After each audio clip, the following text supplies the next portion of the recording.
So 9th of April, Sunday, 2023. So we're going to do 3rd canto, 26th chapter, verse 31. It's 30 on the board, but we're going to do 31. Is that right?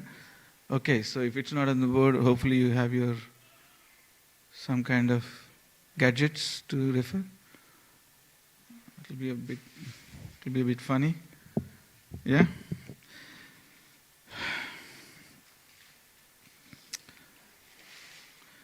तैजसानीन्द्रियाण्येव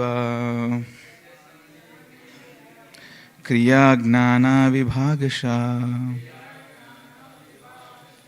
प्राणस्य हि क्रियाशक्तिर्बुद्धेर्विज्ञानशक्तिता तैजसेन्द्रियाण्येव क्रियाज्ञानाविभागशः प्राणस्य हि क्रियाशक्तिर्बुद्धेर्विज्ञानशक्तिता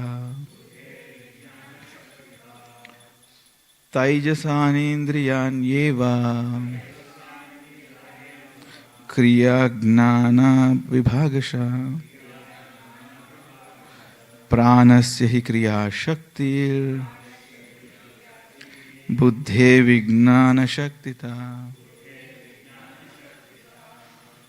Take it away.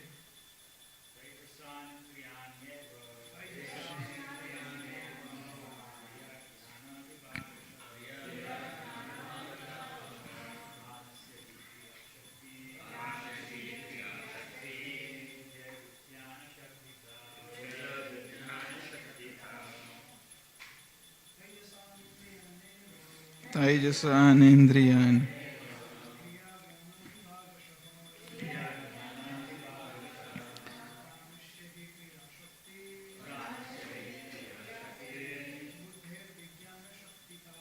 Buddhir Ladies, Vaishnavis, give it a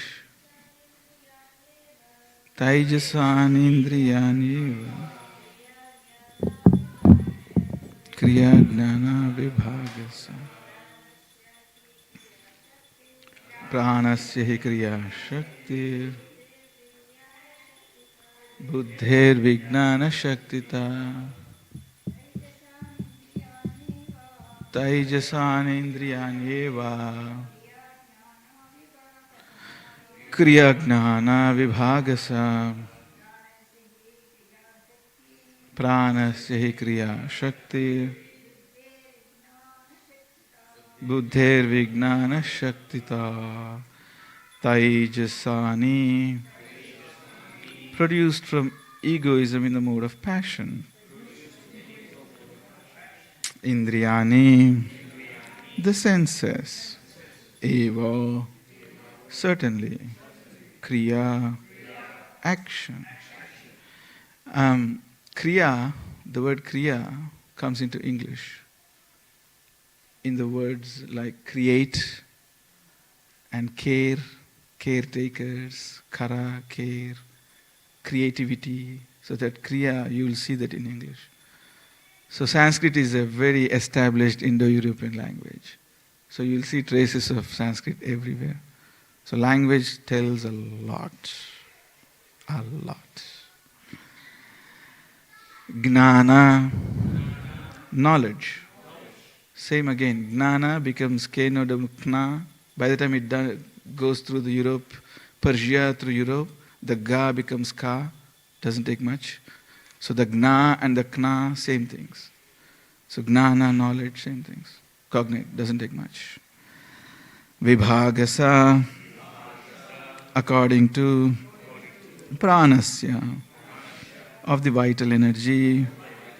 He, indeed, Kriya Shakti, the senses of action. Buddhi, of the intelligence. Vijnana Shaktita, the senses for acquiring knowledge. Okay, so egoism in the mode of passion produces two kinds of senses. Hmm. The senses for acquiring knowledge and the senses of actions. Senses of action depend on the vital energy, and the senses for acquiring knowledge depends on intelligence. Okay. Before I go into the purport, I just want to give you a little summary because I see Bhagavatam as an educational program. I don't see Bhagavatam as some religious people gathering together and doing their cultural thing. The way I see Bhagavatam is, it's an educational program. And you'll be surprised if you read Mahabharata carefully, you will see that this morning scripture classes was actually the academic program. People didn't have to go and get scholarships in Cambridge or Oxford or UWS or UNSW. They didn't do that. This was the academic program. So, Bhagavatam is an educational program. It's an educational system. It's an educational program. This is where we learn. This is where we... Krishna says in 1820, Sarva bhaveshu yenaikam bhavam avyakami ikshate. He says knowledge that covers, that shows as a grand panur view of the nature and of our reality. Tad jnanam vidhisatvika. Sarva ganeshu yenaikam bhavam avyavam ikshate. Avibhaktam vibhakteshu tad jnanam vidhisatvika. So one knowledge is that can show equality in difference and difference in equality. So he defines what knowledge means. So this is Bhagavatam class is actually an educational program. It's not some religious people gathering and doing some subcontinental culture or something. It's not like that. Yeah? So you may already expect that when you come to my Bhagavatam discussions, we're going to do some philosophy.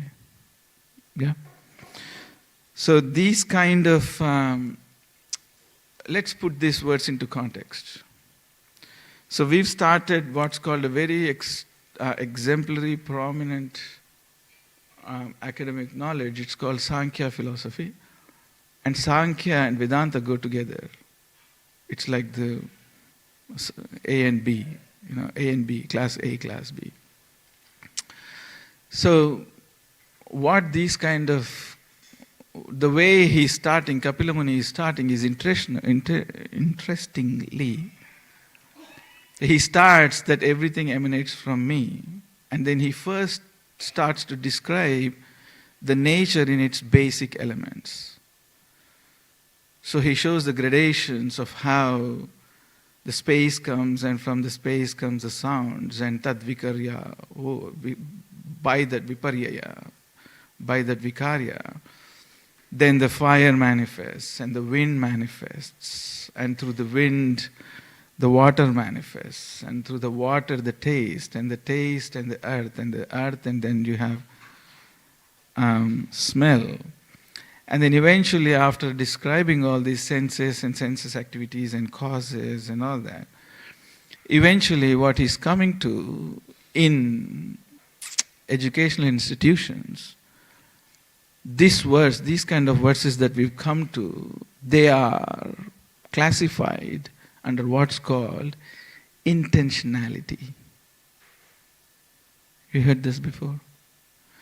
So it's these kind of discussions where you start from primary elements and then you see how those transformations are happening, and eventually the transformations are somehow culminating into buddhi, intelligence, mana, and then we have egoism. So when it comes, these primary elements, when they're gradually developing with combinations and permutations and ionizations, when they're eventually culminating into buddhi or egoism or mana, what it comes in an academic, in a scholastic, they call it scholastic. If I use any words or any terms that you haven't heard before, please don't hesitate to stop me and just check with me. Because I'm in my own kind of philosophical reverie sometimes, so I miss the point that if some of you is not getting it, just stop me. And I'm happy to just go through the terms. So it's called a scholastic. Scholastic is kind of an academic gradation of knowledge. So in these scholastic traditions, from Vedic tradition, the Vedic gods and Vedic traditions are completely different to what we see now. So these kind of discussions eventually culminate into what's called intentionality, and intentionality eventually has to culminate into free will. So free will is free will is the basic ingredient that we perform actions. Even in the spiritual, you are in a spiritual world or you are in this material spiritual world. So even if you are in the spiritual world or even if you are in the material spiritual world, you are still acting in a relationship. So to be able to act in a relationship, it's very important, it's very extremely essential that you have something called intentionality to direct your free will. If you don't have intentionality to direct your free will, we are really doing nothing in material world or we're doing nothing in the spiritual world. Because to love God is obviously the ultimate theology of Krishna consciousness, isn't it? But how can you love God if you don't have the intention and if you haven't been provided a free will? How can you do that? God's not like the Death Vader from Star Wars who puts a gun on your head and said, "Love me," or you shebang. That's not the God. Or God's not the God you really hear in the Judaistic traditions. I'm the jealous God, and if you don't love me, and if I don't see the same reciprocation that I give you, I'm going to put you in the lake and burn you and then wake you up so that I can burn you more. Very compassionate. So the Vedic gods is not like that. Vedic gods have a completely, which is the original God, Vedic gods have a completely different way of interacting with jivas. This is completely based on free will. So these kind of topics come to culminate into what's called intentionality and free will. Now you might be wondering, why did I start this?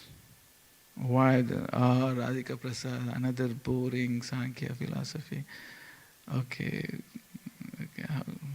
how long do you have now?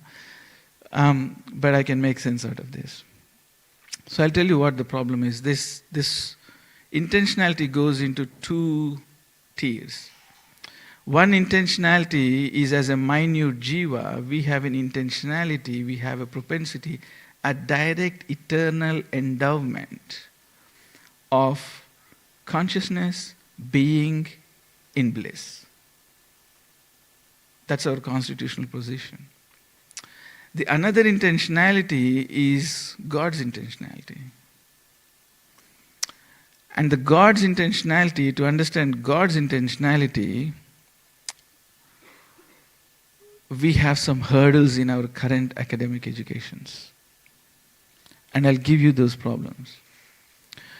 The current academic educations, the way they teach you, the way they narrow down, you have to play with the protocols of the university, you have to play with the rules, you have to play within those epistemological rules that they have established. And as soon as you get out of those epistemological rules, as soon as you kind of even seen as breaching those protocols, and what they do is called a cancel culture. Cancel culture means you get cancelled. So the modern universities isolate you from every perspective. They isolate you every perspective so that you don't understand, you don't get a good grasp of your mind, of your intelligence and your free will. That's how, that is the way to control and rule. Because if they can somehow manage to tell you that you don't have a free will and your intention is an illusion.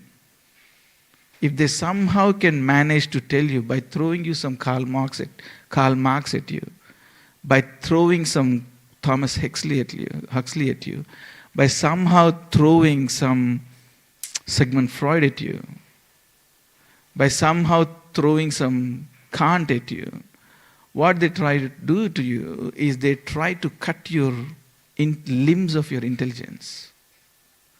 And once they cut your limbs of your intelligence, and once they tell you your intention is just a delusion, and your free will is just a representation of that delusion, now what are you left with? You're left with what's called is a complete monistic physical world. You're left with some complete monistic physical world. So when you're left with everything is physical, sab kuch physical, everything is physical. So everything is physical. The problem when someone there's obviously a lot of physical theories going on, physical philosophies going on. One of the major proponents now is Daniel Dennett. Anybody heard of Daniel Dennett? Daniel Dennett actually wrote a whole book. And he says that intention and free will is a delusion. It's a proper established book and it has sold nearly, give or take, 500,000 books in the academic circles, in Yale universities, in Cambridge, in Oxford. And people read him and people take him seriously. And there's a physicist called Sean Carroll you can Google him. He's a bulldog of this Daniel Dennett. He's there to tell us that your intention and your free will doesn't mean anything. It's just a representation, an epiphenomena, a conjured up out of your physical elements. You don't actually have free will. If this sounds ridiculous, it is ridiculous. And I'll give you some explanations. So, this is the argument some of the people are putting against intentionality and free will. For example, they say intentionality can be properly explained in physical terms is because you might already know people like Darwin and natural selections and chance mutations and all that. So they explain now, it's happening now. I'm not concocting some kind of mystical, esoteric, enigmatic. No, it's in textbooks. I can show you the textbooks. These are textbooks in UTS, these are textbooks in University of New South Wales, and these are textbooks in University of Sydney. So I'm not talking some esoteric kind of, it's there in the textbooks now. So what Daniel Dennett tries to say is when you're trying to use intention or free will, he says, it's just a technique of survival. It's just a technique of people, somehow these physical elements conjured up consciousness, and somehow intelligence has just conjured up, and you're just using these two representative faculties to somehow survive in this world by chance selection and survival of the fittest. You're somehow just growing. The fittest are somehow survival and growing. That is what is the narrative in the universities now. But now, can we examine this? Can we talk about this? Is it really true? Now I'll give you an example. Some of the most revered, some of the most greatest celebrities in the last 5 centuries or maybe more are people like Michelangelo or artists or poetries. So when you go to most of the things that moves people, most of the things that moves people is poetry, arts, sports, Virat Kohli, MS Dhoni. MS Dhoni gets out and the whole India loses, half of them have a heart attack.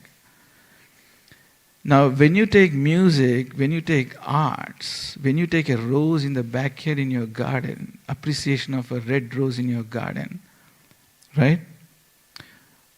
What does that have to do with survival of the fittest?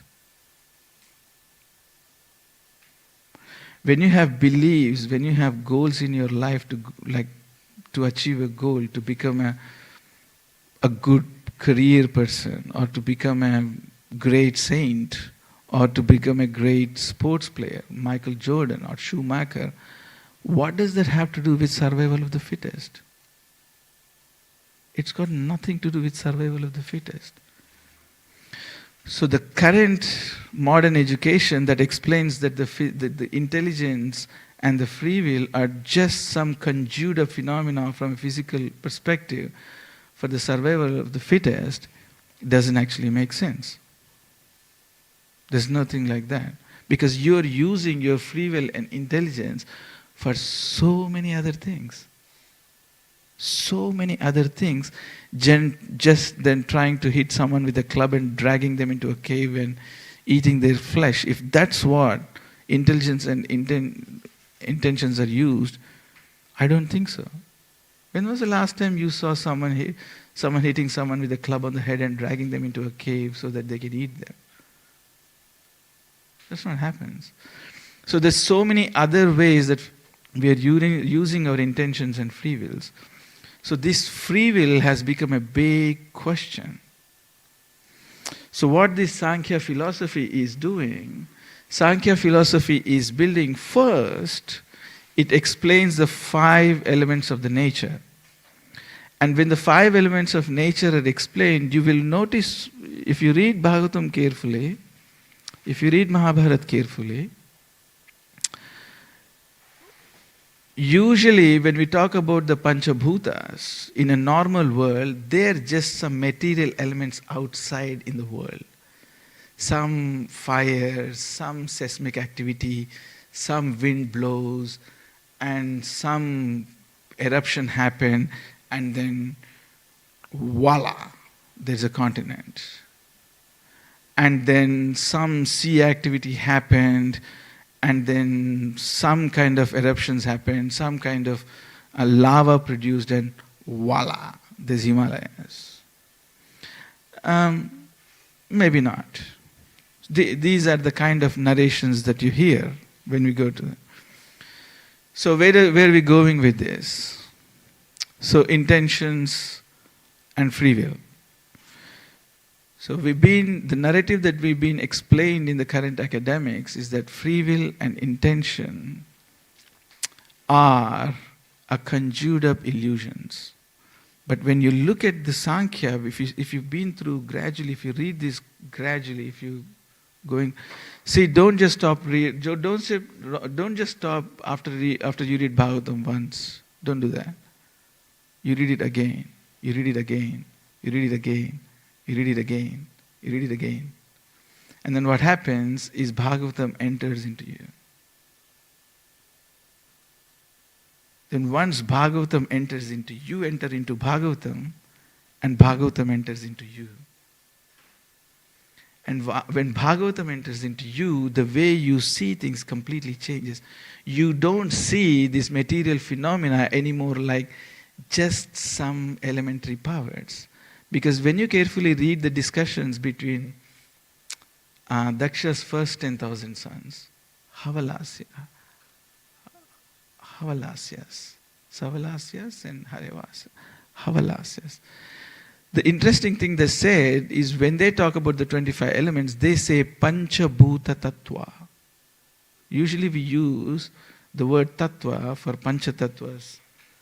Vishnu Tattvas, Radha Tattvas, Gopi Tattvas. But when they're talking like simple elements like Bhumi, Apu, Agnir, Mahi, when you talk about simple elements, they talk about Tattvas. They regard them as eternal categorical principles. They take it very seriously. So Kapila Muni has started with these 25 elements of nature, including our senses, including material elements. Then he's coming gradually, he's building his way up to the mind, intelligence, and ego. And the reason he has to do it, because he has to establish something called freedom and intentionality of human beings. Because intentionality and freedom is what differs us from dull matter. So if you don't somehow convince yourself, if you don't somehow understand that you're not just dull matter, you are actually a conscious entity. You are a conscious entity, you are an Atma, and you are connected to Paramatma. How on this God planet are you going to somehow work for your welfare and the welfare of others? How are you going to do that? If you don't understand yourself superior to these 25 elements, and you escalate yourself way up into the stage of intentionality and actions, how are you going to do any welfare to yourself, or how are you going to do any welfare to others in this world? Because the whole human project is to do welfare for yourself and welfare to the others. That's the whole human project. So if you don't go to by these gradations of understanding how important your intentions are, how important your mental abstractions are, how important your free will is, how important that you don't invade someone else's free will, how you don't breach someone else's free will. Not just you have your free will, but when you don't understand the value of your free will, when you don't understand the value of your intention, how are you going to respect and not invade and breach someone else's free will and someone else's intelligence? Do you understand where this is going? Where this is going is a collective, united welfare program gradually elevating to the point of Paramahamsas. We are not here to do some Hindu religion. We are not here to conduct some kind of geographical sectarian dharma. That's not what we are here for. We are here for the welfare of this planet. That's what we are here for.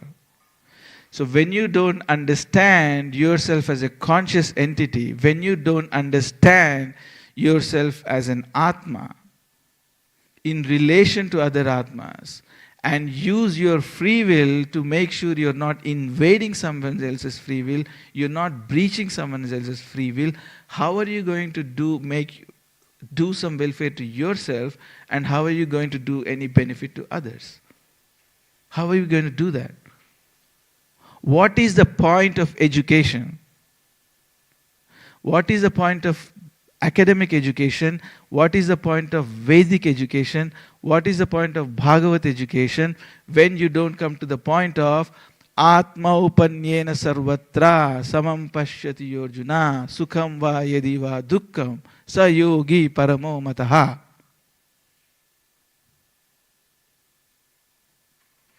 How are you going to come to this point? Atma upanyena sarvatra. Just like I am an Atma, I see everybody as Atmas. Once I see myself as an Atma, as a conscious entity, now with power comes responsibility. Now that you have established yourself as a conscious entity, now you have, with power comes responsibility, you have an onus not to breach others' free will. If anything, perform welfare activities so that others also are growing and they also become Paramahamsas. So we did not join Krishna conscious movement to become some sectarian Hindu religion. We came to Krishna conscious movement because we want to become Paramahamsas. And in company of other Paramahamsas. That's what we are here for. You understand? So, does that give you an encouragement and enthusiasm that we have to somehow plan, strategize, use our buddhi, use our intelligence, use our abstract knowledge, use our mentalities, use our psychologies, fix our psychologies in order to pass this Bhagavad Sankhya knowledge to the next generation. Is that what we're here for? Is that what we want to do?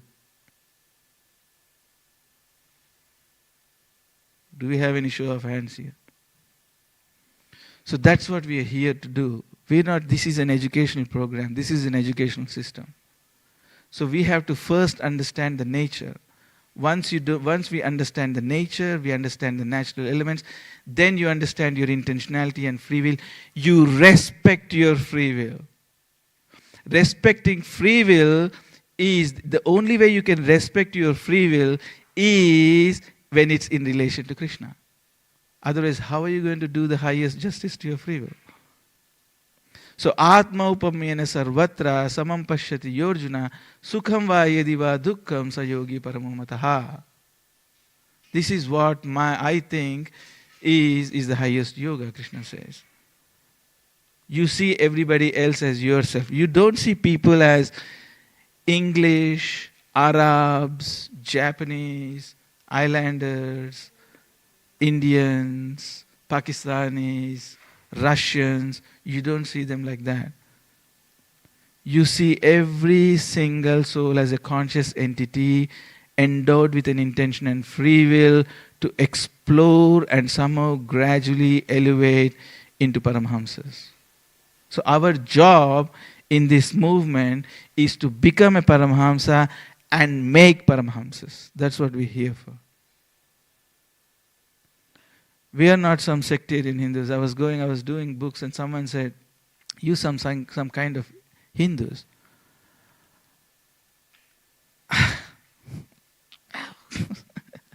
No. But I said it's a little bit more than Hindus. Hindus is a name that's come way later on when the Turks were invading, Mughals and Turks were invading India. There was a river that they had to cross. It was Sindhu. And the Arabs had no word sa, they had to say ha. And the Sindhu became Hindus. So we are not Hindus. What we are students of Vedas, and we belong to a dharma called Sanatana Dharma, which is eternal. So that's what we are here to do. So we use our intentions, we use our free will, we use our buddhi, we use our mana to elevate ourselves. Yeah, bandhuratman atmanam. Bandhuratman atmanam. So you elevate yourself using these intentional and free will and mana faculties, and you try to elevate yourself to a level of Paramhamsa, and everybody you meet in the world, you make them Paramhamsas.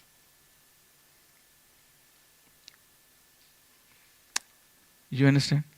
Does that make sense? That's our program here. That's Srimad Bhagavatam. So, now that I've given a little bit of human... All good? Too much or? Too much philosophy or is it? All good. So, now I'm just afraid because sometimes I get into this philosophical reverie and I want to make sure everybody is getting what I'm saying. So, now, anybody heard of divine simplicity? Divine simplicity. Anybody heard of divine simplicity before? No? Okay. So this is the differentiation. Now we need to understand this is a differentiating factor between us and Krishna. And the only way we can understand, because there is a differentiating factor, because we come from what's called Achintya Bheda Bheda Tattva. So we need to understand it the same, as much as we are united in Krishna from a qualitative perspective, we are also distinguished from Krishna in a quantitative perspective. He is an individual, we are an individual. Now if we understand our perspective from intentionality, now it's also important to understand how Krishna's intentions and intelligence works. And there is a term in academics called divine simplicity. So I'll explain what it means by divine simplicity. Divine simplicity doesn't mean God is simple and you can just walk all over him. No, that's not what it means. Divine simplicity means, let's go around the floor. Give me some examples, give me some causes of some of the causes that you think has caused you to exist today here. Can you find me, can you give me, just brainstorm, throw some causes why you think you're here. What are some of the reasons? What are the causes that have made you to be here?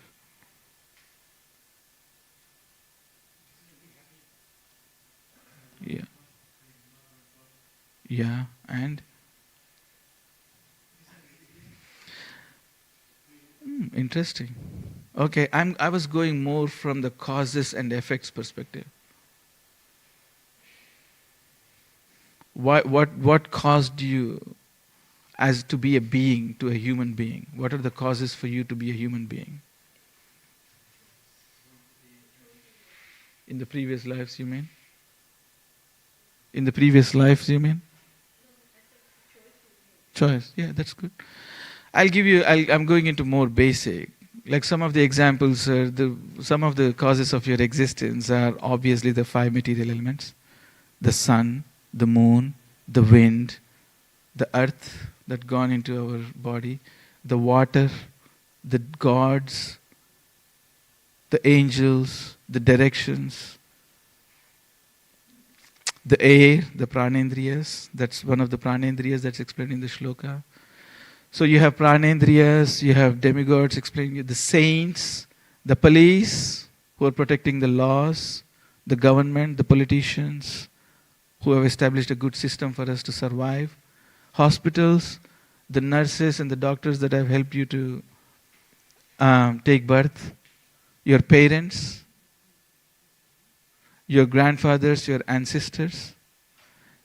The list goes on and on and on and on and on and on and on. So the amount of causes for you to exist and here taking breath and to exist, there's millions and billions of causes. So the divine simplicity, what divine simplicity is about, God doesn't need all those causes to exist. All these causes that have established, all these causes that have been listing for a human being as you and I to exist, these causes are not making God to exist. That is the definition of divine simplicity. So these kind of topics, when Kapila Muni is talking, he is establishing two things.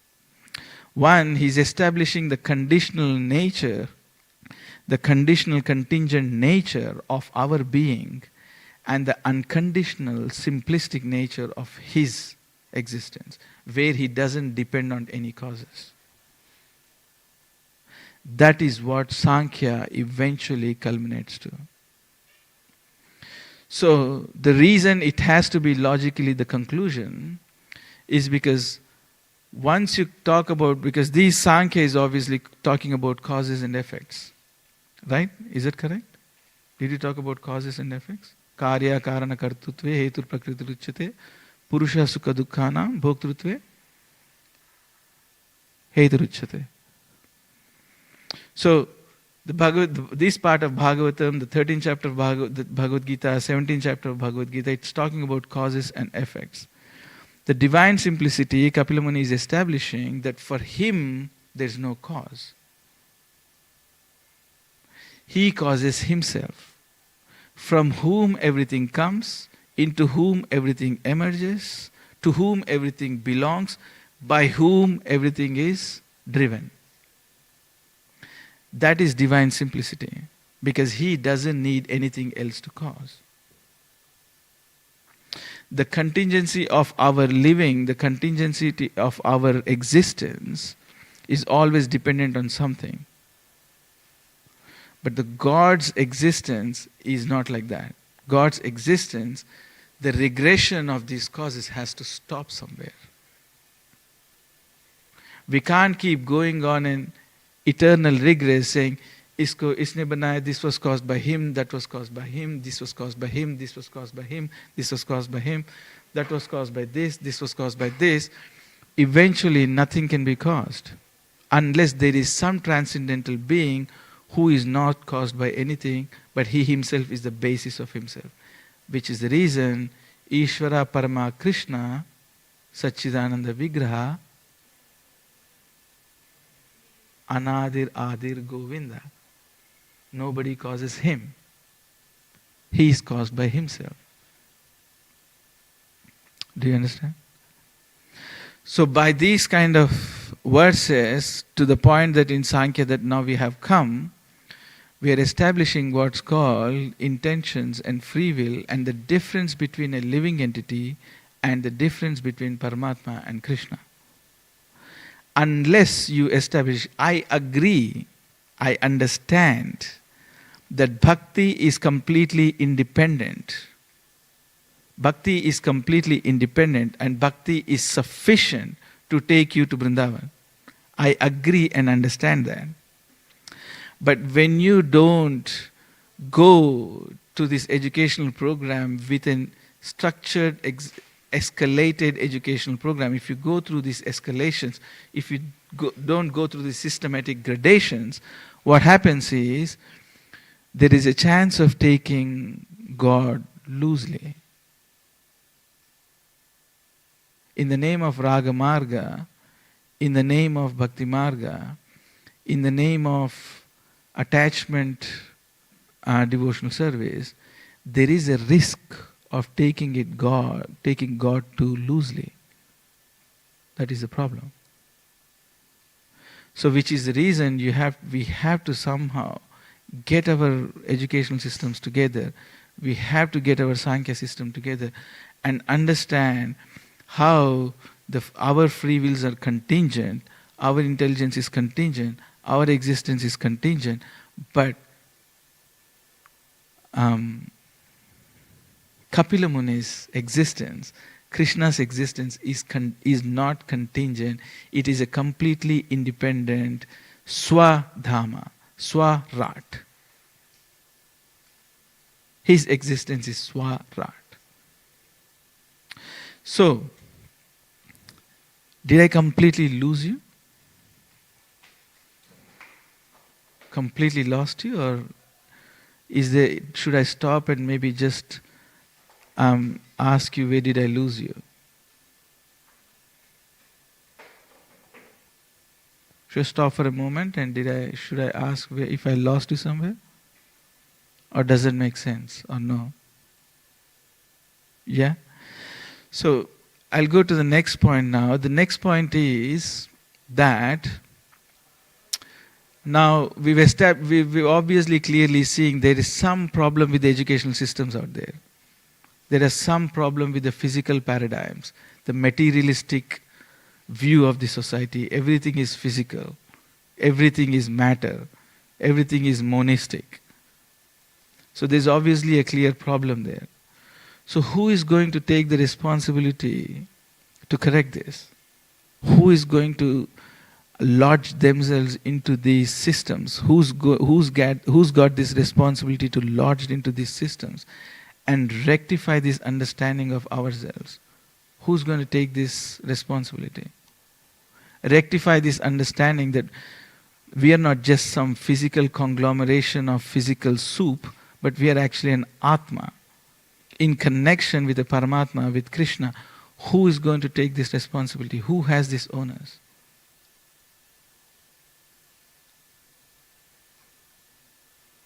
Who has this onus?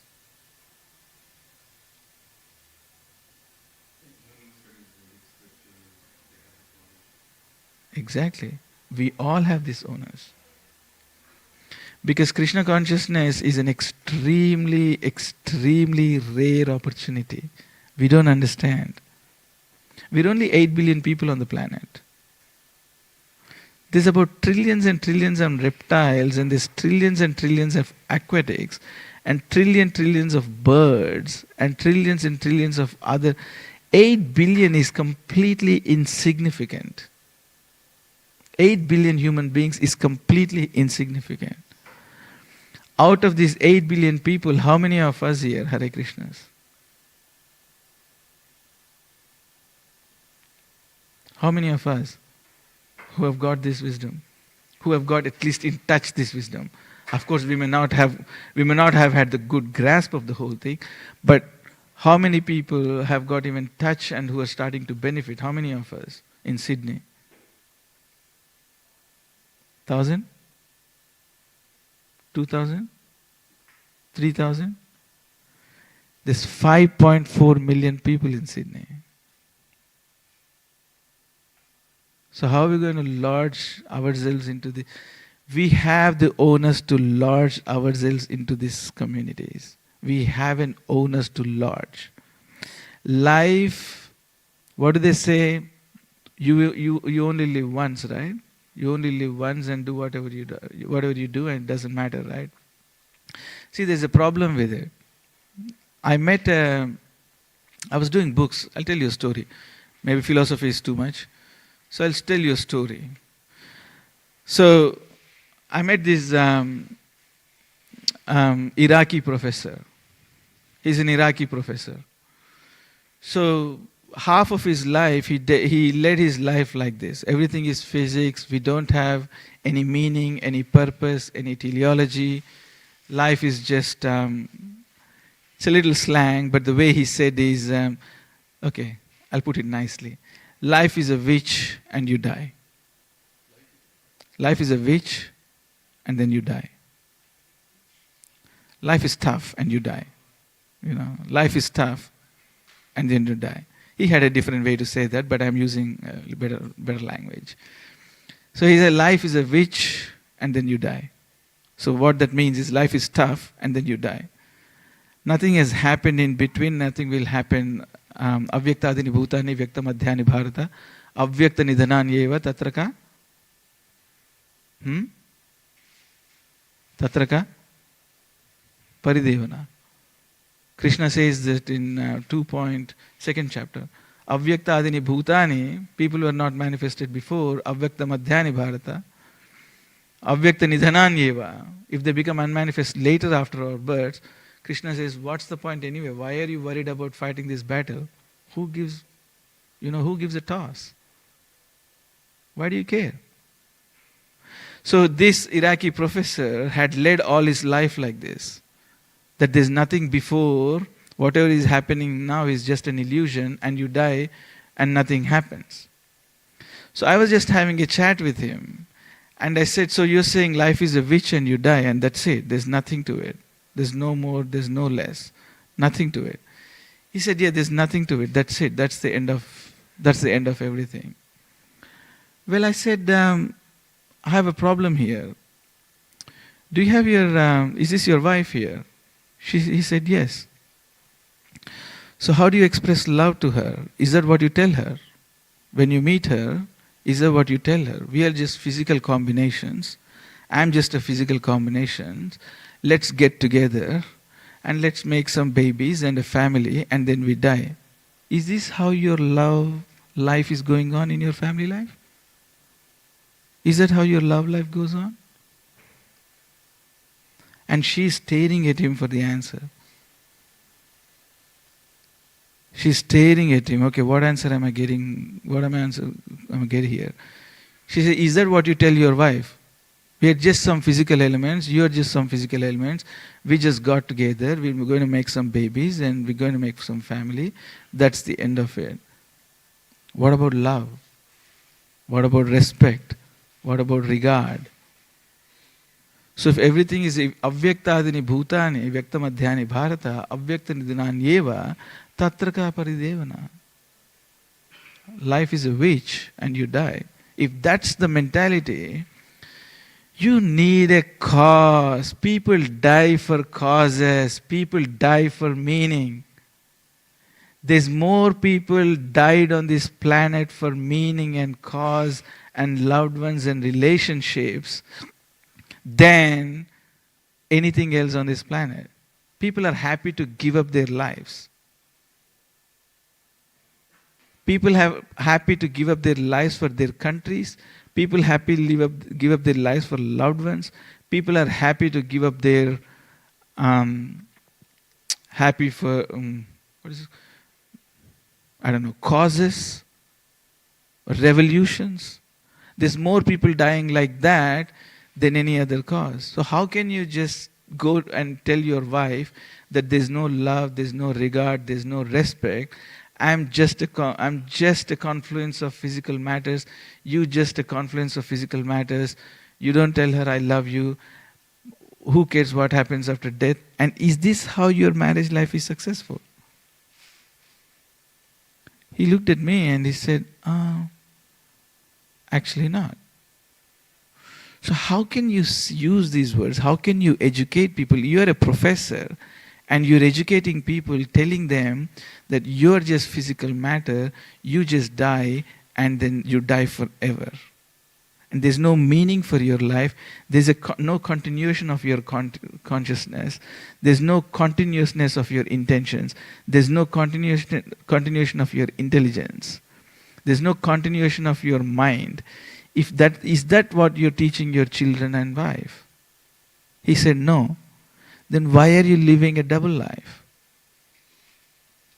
So why don't you get your acts together, tell yourself the truth, and tell your family the truth?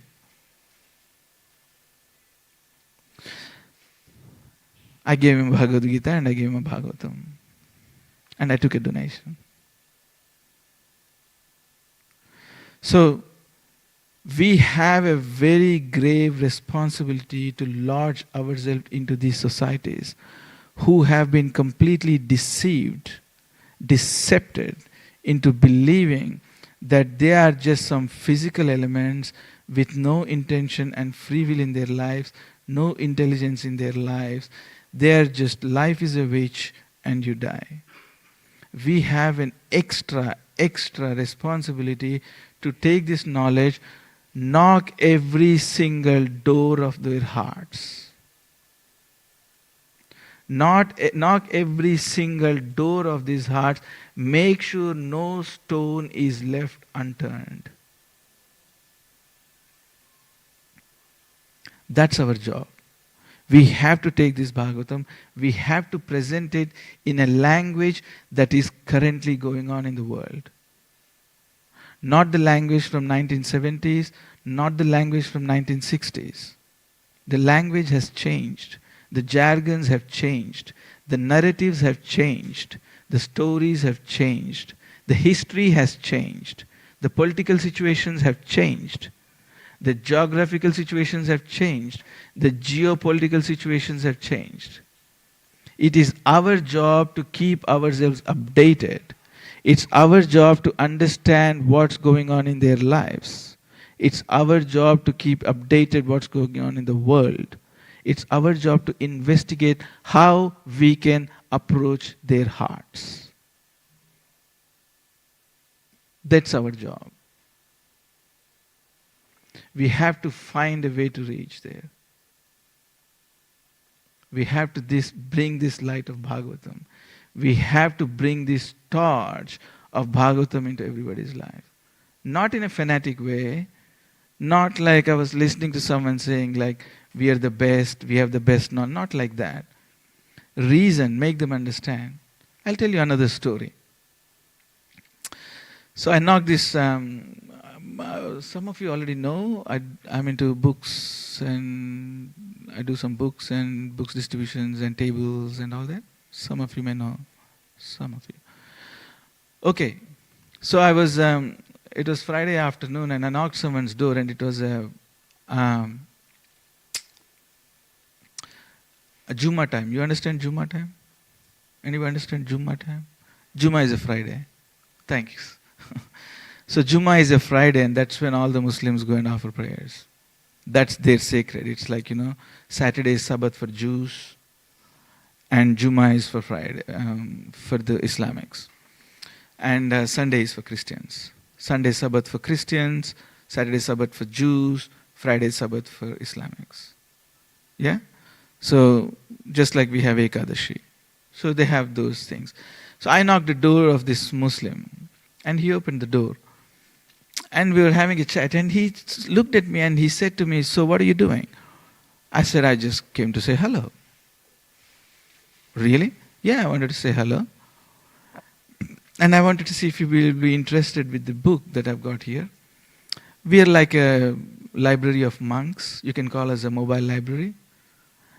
And we are a library of monks, so we take around these books from monks and we provide knowledge. And the guy said, okay. He was actually on an online phone call with his boss. And he said, I got to talk. I got to call you back. Looks like I've got someone at the door. I need to have a chat here. So he spoke, he hung up and he said, why do you do this? He asked me, like straight point blank, why do you do this? So how long have you been knocking these doors for? I said, well, I started at 10 o'clock and usually I go about 10:30 or I don't know, sometimes 3 if it's not a school holidays. And he said, are you nuts? Are you mental? I said, why? So he asked me, why do you do this? And I said, okay, I'll explain to you. You asked me nicely and I'll give you a logical answer. I said, the reason I do it is because I figured out that out of this billion people running in a rat race without thinking, being driven into this consumption culture of getting and maximizing, someone has to stop.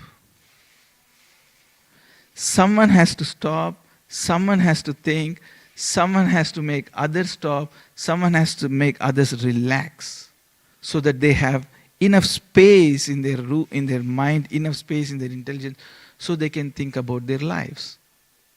That's what I think, that's the reason I started this. Someone has to stop. How did you stop? Well, I said, I'm retired, so I have all the time in the world. Oh, you retired? That's interesting. Why did you do that? Because I want to do this. So I planned, I wanted to retire, I wanted to help.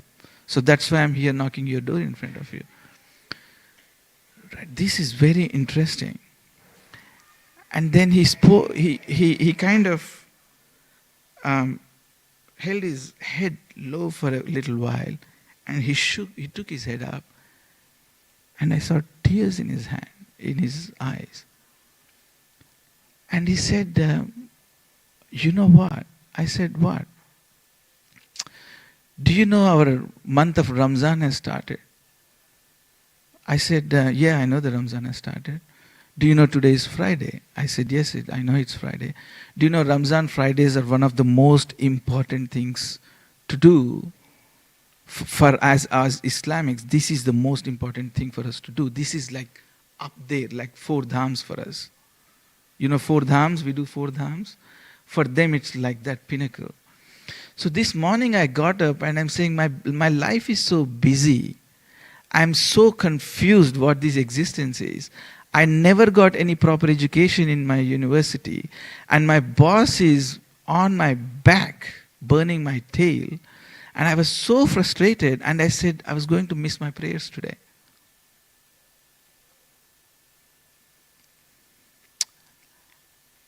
And I take you as a signal, as a symbol that God has sent me to hint me that I shouldn't miss my prayers today. And he broke into tears and he was crying. So you are a symbol from God to tell me that I should not miss my Friday prayers.